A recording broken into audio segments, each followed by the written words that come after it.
తమ పవర్ హిట్టింగ్తో ఐపీఎల్లో ఒక సరికొత్త అధ్యాయాన్ని మొదలుపెట్టిన టీం ఎస్ఆర్హెచ్ టీం. ఐపీఎల్ 2023 వరకు చూసుకుంటే 250 స్కోర్ అనేది చాలా కష్టం. బట్ ఎస్ఆర్హెచ్ టీం ఈ ఏడాది దాన్ని చాలా సులువు చేసింది. తమ పవర్ హిట్టింగ్తో బ్యాటింగ్లో ఒక సరికొత్త బెంచ్ మార్క్ను క్రియేట్ చేశారు. సో ఐపీఎల్ 2023 పాయింట్స్ టేబుల్ అట్టడుగు స్థానంలో ఉన్న ఎస్ఆర్హెచ్ టీం ఈ 2024లో కంప్లీట్ రివర్స్ చేసింది. ఏకంగా ఫైనల్స్కి వెళ్లారు. బట్ సాడ్ థింగ్ ఏంటంటే ఆ కప్పును సాధించలేకపోయారు. మరి ఇప్పుడు మిస్ చేసుకున్న కప్పును వచ్చే ఏడాది ఐపీఎల్లో ఎస్ఆర్హెచ్ టీం సాధించగలదా? నెక్స్ట్ ఇయర్ ఐపీఎల్ కోసం వాళ్ళు బిల్డ్ చేసుకున్న స్క్వాడ్ ఎలా ఉంది? మెయిన్లీ ఎస్ఆర్హెచ్ టీం యొక్క ప్లేయింగ్ లెవెన్ ఎలా ఉంటే వాళ్ళ దగ్గర నుండి బెస్ట్ అవుట్పుట్ వస్తుంది. సో విషయాలన్నీ వీడియోలో మాట్లాడుకుందాం. అండ్ నేనైతే ప్రతి టీం యొక్క ప్లేయింగ్ లెవెన్ వీడియోను చేస్తాను. బట్ కాస్త టైం పడుతుంది. కానీ నేను ఇవ్వగలిగే గ్యారంటీ ఏంటంటే వీడియోస్ ఎప్పుడు వచ్చినా సరే మీకు మాత్రం మంచి సాటిస్ఫాక్షన్ ఇస్తాయి. సో ముందు ఎస్ఆర్హెచ్ స్క్వాడ్ చూసుకుంటే లుకింగ్ వెరీ కాంపాక్ట్. చాలా చిన్నగా ఉంది. ఎక్కువ మంది ప్లేయర్స్ కనిపించట్లేదు. సో ఎస్ఆర్హెచ్ టీం అయితే తమ మ్యాక్సిమం స్క్వాడ్ను ఫిల్ చేసుకోలేదు. ఇన్ఫాక్ట్ ఓవరాల్గా చూసుకుంటే 20 ప్లేయర్స్ని మాత్రమే కొన్నారు. అండ్ దీనివల్ల ఎస్ఆర్హెచ్ టీం దగ్గర ఒక సరైన బ్యాకప్ టీం కనిపించట్లేదు.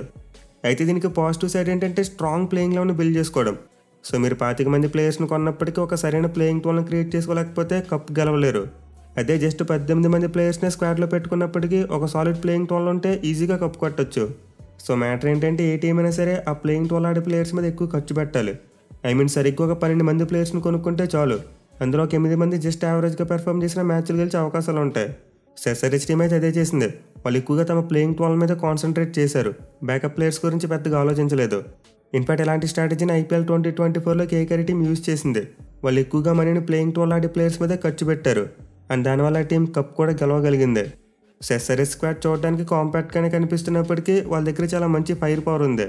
మెయిన్ వాళ్ళ ఆప్షన్లో చేసిన బెస్ట్ పార్ట్ ఏంటంటే తక్కువ మనీ ఉన్నప్పటికీ మంచి ప్లేయర్స్ను కొనగలిగారు. సో మీరు ఒక 45 కోట్ల రూపాయల బడ్జెట్తో ఆప్షన్లోకి వెళ్ళి మహమ్మద్ షమి, ఇషాన్ కిషన్, మరి హర్షల్ పటేల్ ఇలాంటి ప్లేయర్స్ని కొన్నారంటే ఖచ్చితంగా అది చాలా మంచి ఆప్షన్ అని చెప్పుకోవాలి. ఇన్ఫాక్ట్ వాళ్ళకి తోటి అభినవ్ మనోహర్ లాంటి ఒక యంగ్స్టర్ను, అలాగే రాహుల్ చార్ లాంటి ఒక మంచి స్పిన్నర్ను కొనుగోలు చేయడం నిజంగా ఎస్ఆర్హెచ్ టీం బెస్ట్ స్ట్రాటజీ అని చెప్పుకోవచ్చు. సో ఎస్ఆర్హెచ్ టీం అయితే ఆప్షన్లో తమ అవసరాలకు తగ్గట్టు ప్లేయర్స్ను కొన్నారు. అఫ్కోర్స్ భువనేశ్వర్ కుమార్ మరియు టీ నటరాజన్ బైబ్యాక్ చేయలేకపోయారు. ఇన్ఫాక్ట్ వాళ్ళని బైబ్యాక్ చేయడం కూడా కష్టమే. ఎందుకంటే ఇద్దరు కూడా 10 కోట్లు దాటేశారు.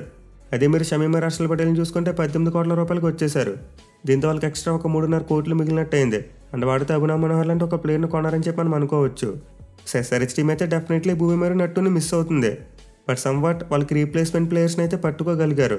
మెయిన్లీ భూవీకి షమీ చాలా మంచి రీప్లేస్మెంట్. అతను కూడా పవర్ ప్లేలో బౌలింగ్ చేయగలడు, అలాగే డెత్ ఓవర్స్లో కూడా బౌలింగ్ చేయగలడు. మెయిన్లీ అతను ఇండియాలో బుమ్రా తర్వాత the best fast bowler. So Shami కనుక ఐపీఎల్కి ముందు మన టీం ఇండియాలోకి రీఎంట్రీ ఇచ్చి రిధం అందుకుంటే ఇంకా మామూలుగా ఉండదు. ఇక హర్షల్ పటేల్ చూసుకున్న like to like replacement for Natarajan. ఇద్దరు కూడా డెత్ ఓవర్ బౌలర్సే and also wicket taking bowlers కూడా. బట్ డిఫరెన్స్ ఏంటంటే నటరాజన్ ఒక left arm fast bowler and also చాలా ఎకనామికల్గా బౌలింగ్ చేస్తాడు. బట్ వేరే హర్షల్ పటేల్ ఒక right arm seamer and also runs ఎక్కువ వేస్తూ ఉంటాడు. కానీ అతనికి మంచి వికెట్ టేకింగ్ ఎబిలిటీ ఉంది కాబట్టి తక్కువ అంచనా వేయలేం. పైగా అతను బ్యాటింగ్లో కూడా కాస్త హెల్ప్ చేయగలడు. సో మేబీ ఎగ్జాక్ట్లీ నటరాజన్కి యాస్టీస్ రీప్లేస్మెంట్ను కొనలేకపోయినా సమ్వాట్ క్లోజ్గా ఉండే ప్లేయర్ను కొన్నారు. అయితే ఇషాన్ కిషన్ పిక్ చూసుకుంటే మాత్రం కాస్త సర్ప్రైజింగ్ అనిపించింది. ఆల్రెడీ ఎస్ఆర్హెచ్ టీం దగ్గర ఓపెనర్స్ ఉన్నారు. బట్ మళ్ళీ మరి ఓపెనర్ కోసం ఎందుకు వెళ్ళారనేది ఒక క్వశ్చన్ మార్క్. సో దీనికైతే మేబీ ఎస్ఆర్హెచ్ టీం దగ్గర ఒక థియరీని ఉండొచ్చు. వాళ్ళు ఇషాన్ కిషన్ పర్టికులర్గా ఒక పొజిషన్లో ఆడించాలని చెప్పి ఫిక్స్ అయ్యి అతను కొని ఉండాలి. ఇన్ఫాక్ట్ 11 కోట్ల రూపాయల బడ్జెట్లోనే అతను కొనగలిగారంటే చాలా వరకు మంచి బయ్యే. సో ఎస్ఆర్హెచ్ టీం బై చేసిన టాప్ 3 ప్లేయర్స్ విషయంలో కొన్ని క్వశ్చన్ మార్క్స్ ఉన్నప్పటికీ డెఫినెట్లీ వర్త్ అని చెప్పుకోవచ్చు. ఇక మిగతా ప్లేయర్స్ చూసుకుంటే వాళ్ళకి ఒక మంచి ఇండియన్ ఫినిషర్ కావాలి. అండ్ దానికోసం అభినవ్ మనోహర్ని 3.2 కోట్లు పెట్టి పిక్ చేసుకున్నారు. అండ్ ఆల్సో స్పిన్నర్స్ విషయంలో చూసుకున్నా చాలా తెలివిగా కొన్నారు. పెద్ద స్పిన్నర్స్ జోలికి వెళ్లకుండా వాళ్ళకి ఏ కైండ్ ఆఫ్ స్పిన్నర్స్ కావాలో వాళ్ళని పిక్ చేసుకోగలిగారు. సో ఓవరాల్గా చూసుకుంటే ఎస్ఆర్హెచ్ టీం ఆప్షన్లో తమకున్న లిమిట్స్లో బాగానే పెర్ఫామ్ చేసింది. ఎనివే వాళ్ళ దగ్గర ఉన్న స్క్వాడ్తో ది బెస్ట్ ప్రాబబుల్ ప్లేయింగ్ టోల్ని తయారు చేసే ప్రయత్నం చేద్దాం. సో ముందుగా ఓపెనర్స్ విషయానికి వస్తే ఎలాంటి డౌట్స్ లేవు. మరోసారి అభిషేక్ శర్మ మరియు ట్రావిస్ హెడ్ వీళ్ళిద్దరూ కంటిన్యూ అవుతారు. కానీ తర్వాత చూసుకుంటే నెంబర్ 3 స్పాట్లో ఎవరు ఆడతారనేదే ఇప్పుడు ఒక అతిపెద్ద క్వశ్చన్ మార్క్.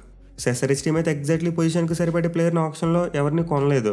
విచ్ మీన్స్ వాళ్ళు మోస్ట్ లైక్లీ ఏదో ఒక ప్లేయర్ని అవుట్ ఆఫ్ ది పొజిషన్ ఆడించాలి. సో ఈ విషయంలో అయితే వాళ్ళు మోస్ట్ లైక్లీ ఇషాన్ కిషాన్ని పుష్ చేస్తారు అనుకుంటున్నా. ఇషాన్ కిషాన్ని నెంబర్ 3లో ఆడించవచ్చు. ఎందుకంటే నార్మల్గా అతను ఓపెనింగ్ బ్యాట్స్మెన్.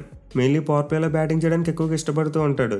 సో అలాంటి ప్లేయర్ని మోస్ట్లీ టాప్ ఆర్డర్లో స్టిక్ చేసి ఉంచడమే బెటర్. అయితే ఇక్కడ కొంతమంది అనొచ్చు టాప్ 3 ముగ్గురు బ్యాట్స్మెన్ కూడా లెఫ్ట్ హ్యాండర్స్ అయిపోతారు కదా అని చెప్పి.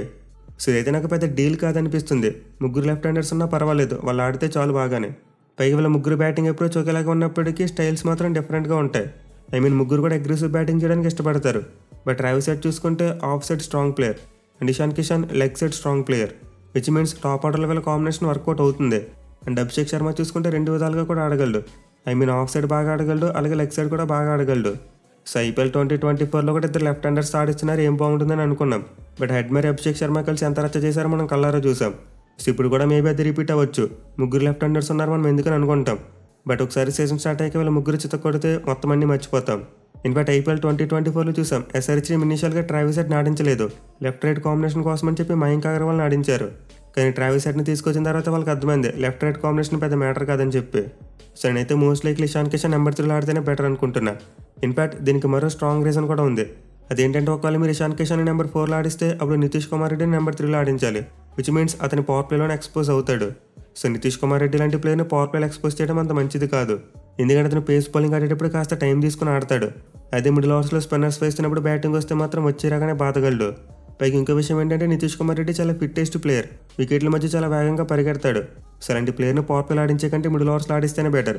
ఎందుకంటే తక్కువ రిస్క్తో గ్యాప్స్లోకి బాల్ని కొట్టి ఈజీగా సింగిల్స్ మరియు డబుల్స్ తిరుగుతాడు. అదే పవర్ ప్లేలో బ్యాటింగ్ వస్తే అలా చేయడానికి ఉండదు, ఎక్కువగా ఓవర్ ది టాప్ ఆడవలసి వస్తుంది. సో స్పిన్ బౌలింగ్ని బాగా ఆడగలిగే నితీష్ కుమార్ రెడ్డిని నెంబర్ 3లో ఆడించే కంటే ఇషాన్ కిషన్ నెంబర్ 3లో ఆడిస్తేనే బెటర్. ఇక నెంబర్ 5లో చూసుకుంటే మరోసారి వాళ్ళ top batsmen Heinrich Klaasen continue అవుతాడు. సో అతనైతే మరోసారి ఎస్ఆర్హెచ్ టీంకు బ్యాక్ బోన్గా ఉండబోతున్నాడు. కానీ ఇప్పుడు క్వశ్చన్ మార్క్ ఏంటంటే అతని తర్వాత ఎవరు? So obviously SRH team number 6 spot కోసం ఒక సరైన ప్లేయర్ను కొనలేదు. మెయిన్లీ స్పాట్ కోసం ఒక మంచి ఫారెన్ పవర్ హిట్టర్ను కొంటే బాగుంటుందని చెప్పి అనుకున్నాం. బట్ ఎస్ఆర్హెచ్ టీం చూసుకుంటే అసలు ఆప్షన్లో ఫారెన్ ప్లేయర్స్ మీద కాన్సన్ట్రేటే చేయలేదు. వాళ్ళు ఎక్కువగా ఇండియన్ కోర్ టీంని బిల్డ్ చేయడం మీద దృష్టి పెట్టారు. అండ్ ఆబ్వియస్లీ అదే చేయాలి, ఎందుకంటే వాళ్ళు ముగ్గురు ఫారెన్ ప్లేయర్స్ను రీటైన్ చేసుకున్నారు. సో ఫస్ట్ అభినవ్ మనోహర్ అయితే ప్యూర్ ఫినిషర్గా నెంబర్ 7లో ఆడతాడు. మరి నెంబర్ 6 స్పాట్లో వాళ్ళకి ఏ ప్లేయర్ ఆడితే బెటర్? సో నాకైతే ఈ విషయంలో కనిపిస్తున్న బెస్ట్ ఆప్షన్ ఆథర్వేట్ ఐడే. ఎందుకంటే the first thing is first, అతను ఒక లెఫ్ట్ హ్యాండ్ బ్యాట్స్మెన్. సో మీరు ఎస్ఆర్హెచ్ మిడిల్ ఆర్డర్ చూసుకుంటే నితీష్ కుమార్ రెడ్డి, హెన్రిక్ క్లాసెన్ మరియు అభినవ్ మనోహర్ ముగ్గురు కూడా రైట్ హ్యాండర్స్ ఉన్నారు.